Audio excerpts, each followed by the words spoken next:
सबले बढ़िया हाव मैया महान है। छत्तीसगढ़िया सबले बढ़िया हाव मैया महान है।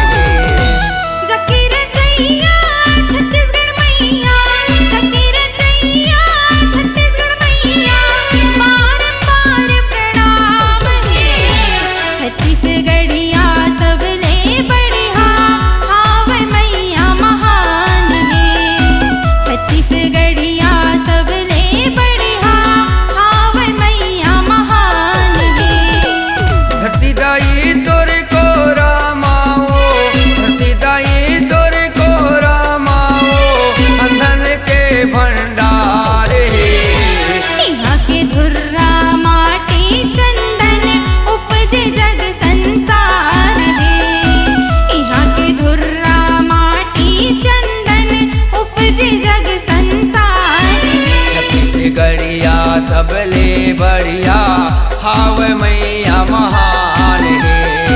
छत्तीसगढ़िया सबले बढ़िया हाव मैया महान है।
चंदन माटी उपजे जग संसार में। यहाँ की धूरा चंदन माटी उपजे जग संसार में।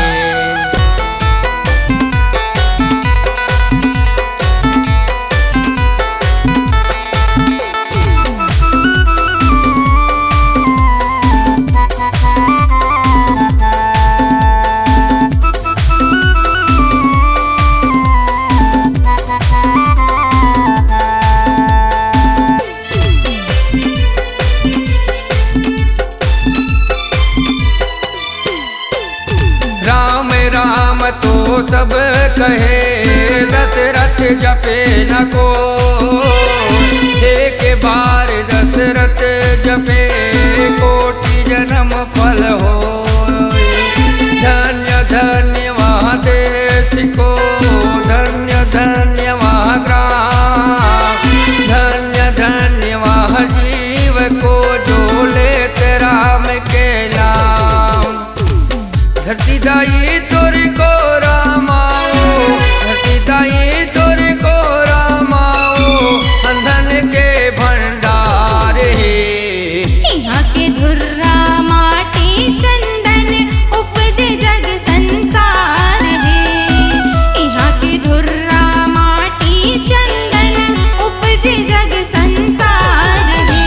जके रचैया छत्तीसगढ़ मैया, जके रचैया छत्तीसगढ़ मैया, बारंबार प्रणाम है। छत्तीसगढ़िया सबले बढ़िया हाव मैया महान है। छत्तीसगढ़िया सबले बढ़िया हाव मैया महान है। छत्तीसगढ़िया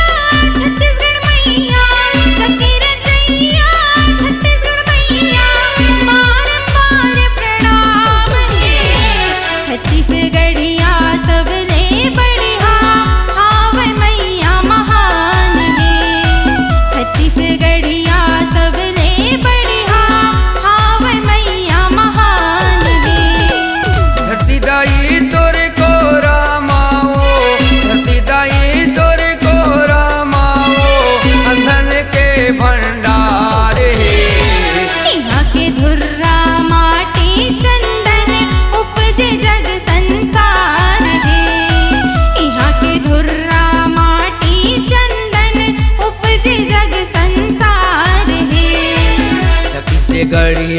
सबले बढ़िया हावे मैया महान है। छत्तीसगढ़िया सबले बढ़िया हावे मैया महान है। छत्तीसगढ़िया सबले बढ़िया हावे मैया महान है। छत्तीसगढ़िया सब